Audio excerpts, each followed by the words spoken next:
কেন, কিসের জন্য? আমরা তো হারিয়ে নিয়ে যাবো। चलिए शुरू करते हैं। এই যে মমতা পিসি, ওহো তোমাকে তো শুধু মমতা পিসি বললে তুমি বিরাট রাগ করবে, তোমাকে খালা ফুপু চাচি সব কিছু বলতে হবে।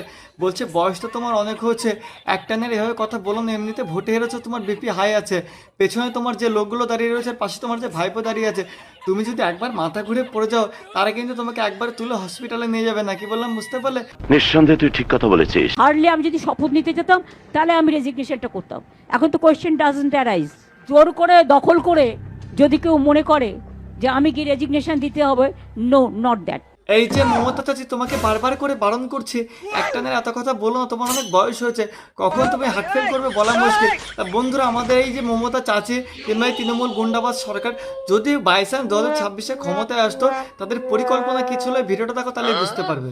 বাটা মার্কেটের পার্টি অফিস, বিজেপিকে কর্মীদের মারার জন্য পুরো ফুল প্রস্তুতি ছিল। দেখে নাও পার্টি অফিসের ভিতরে লাঠি দেখো, কয়েক হাজার লাঠি বিজেপি কর্মীদের মারার জন্য। 4 তারিখের রেজাল্টের পর বিজেপি কর্মীদের মারার জন্য লাঠি দেখো। এই দেখো তৃণমূলের পার্টি অফিসে আমাদের মহেশতলায় আমাদের লুঙ্গি স্টেশনের কাছে কেমন সাদা থান এনে রেখেছিল। মানে ওদের প্ল্যানটা কি ছিল ভাবো, ওদের প্ল্যান দেখো। আরো কত কোথায় গেল সাদা থানগুলো? আরো এই দেখো কত সাদা থান। কি ভাবছেন, এটা তো শুধু টেলার, পিকচার তো বাকি ছিল।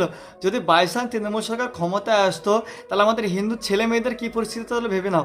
হিন্দু ছেলেদের কী করতো, রাস্তায় ফেলে কোবাতো, আর মেয়েদেরকে তো ভোটের আগেই বলে দিয়েছিল যদি তৃণমূল সরকার যেত তাহলে রাস্তার থেকে তুলে নিয়ে গিয়ে রেপ করবে মেয়েগুলোকে। ঠিক আছে, এইটা হচ্ছে তৃণমূল সরকারের কাজ। দেখো, আমরা হিন্দুরা একসঙ্গে ছিলাম জন্য আজকে আমাদের পশ্চিমবাংলায় বিজেপি এসছে। জয় শ্রীরাম আমরা কথাটা একদম উঁচু গলায় বলতে পারছি। যদি তৃণমূল আসতো তাহলে আমরা তো ছেলেরা ঘর থেকে বেরোতে পারতাম না। তা বন্ধুরা, যদি হিন্দু একত্রে থাকে, কোনো দিন কোনো বলো অন্য কোনো কিছু বলো আমাদেরকে কোনো কিছু করতে পারবে না। আমাদের একসঙ্গে থাকতে হবে আর সবসময় একই কথা বলতে হবে, জয় শ্রীরাম, বন্দে মাতরম, ভারত মাতা কি জয়।